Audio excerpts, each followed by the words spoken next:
Guys, welcome back to my channel. Today I will read three chapters of the book STEM Trailblazer Bio Science Educator and Advocate, Bill Nye. So now let's get started. Let's get it. Chapter 1 Early Interest. William Bill Stanford Nye has always loved science. As a kid, he was fascinated by bees. He also thought bicycles and airplanes were cool. He knew that one day he wanted to become a mechanical engineer. But Nye's professional life was not all about science. He started doing stand of comedy. Then he found a unique way to combine his passions for science and comedy. He went on TV to teach kids and to dig into his life's work, saving the world through science. Science from the start. Bill was born on November 27, 1955. His parents were both interested in math and science. His mother, Jacqueline, had worked as a co-worker during World War II, 1939-1945.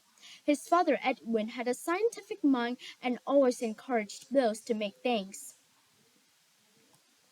Growing up in Washington, D.C., Bill learned all about sundials from his dad. Bill went to public elementary school, but his parents worked hard to get him into a private high school because they believed he would get a better education there.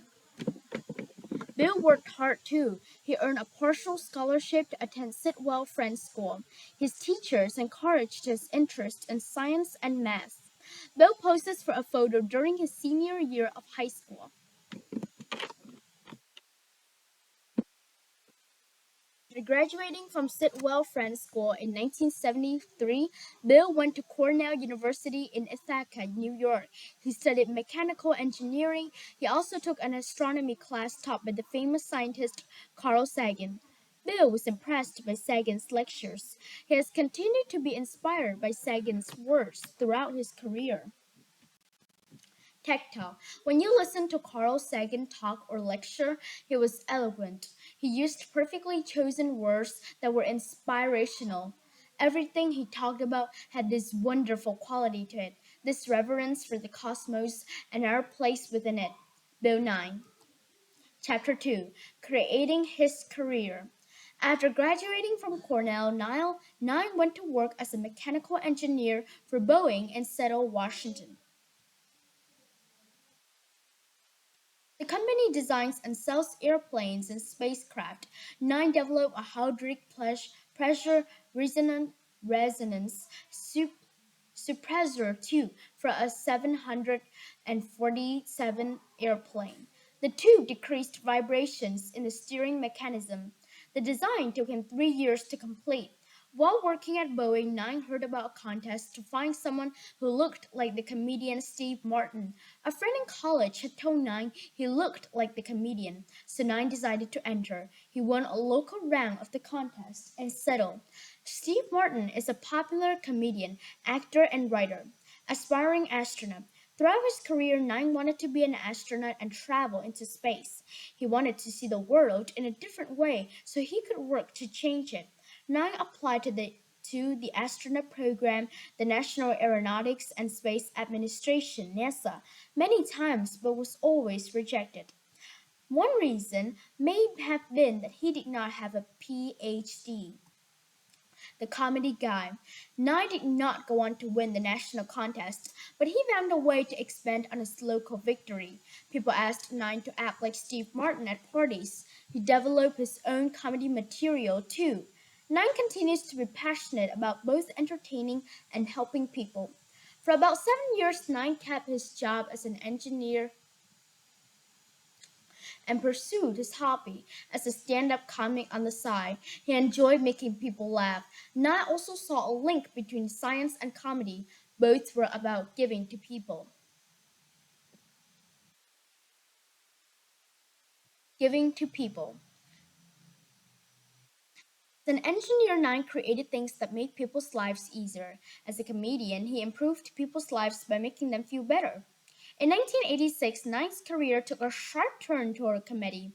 He was asked to join the cast of a settle comedy show called Almost Live. Nye quit his Boeing job and became a comedy writer and performer. But he wasn't really leaving science behind. Tactile. When you look into my eyes, you believe me because I'm passionate about it.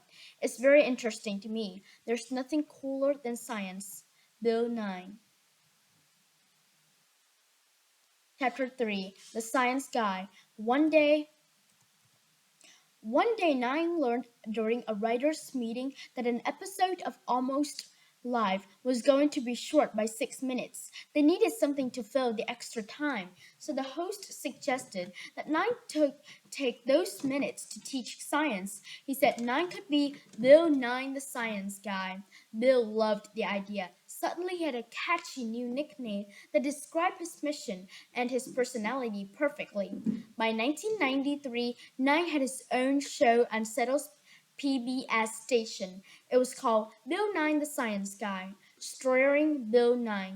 Nye's goal was for his show was ambitious. He wanted to change the world. He wanted to teach kids about science and inspire the world and inspire future scientists. He covered all kinds of scientific topics on his show. His topics were serious, but he made the show fun and funny. He made science exciting for kids. Nine used props and demonstrations to teach viewers about science concepts. Making music. Music writer Mike Green, a former math teacher, wrote the Bill Nye the Science Guy theme song. He wanted the music and lyrics to be edgy. The song had to open a show that was more grown up than other kids' shows. Professional rappers chanted Nine's name, and Green sang other parts of the song himself. He wanted to hire singers, but the show's producer thought Green's voice was funnier. The show began with a catchy song that included a chant of Nye's name. Viewers loved the song. The lyrics included the science fact. Inertia is a property of matter. This means that matter will stay as it is until something forces it to change. Nye's show was unique because it could teach those kinds of difficult ideas to kids. In an episode about Nine used a blowtorch to melt ice into water. In an episode about insects, it explained that an exoskeleton is made of material similar to human fingernails. The show was filled with jokes, skits, experiments, and songs all about science. Nine's delivery was never boring. He wasn't afraid to be goofy to get his point across. Nine's approach was successful and popular.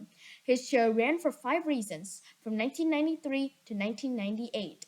It won 19 Emmy Awards. More important, it inspired young people to get excited about science. Nine holds its 1998 Emmy Award. Tactile. There's nothing I believe in more strongly than getting young people interested in science and engineering for a better tomorrow. All for all humankind. Bill Nye. That's all of it for today's video. Goodbye everyone. See you in another video. Remember to subscribe to my channel. Bye.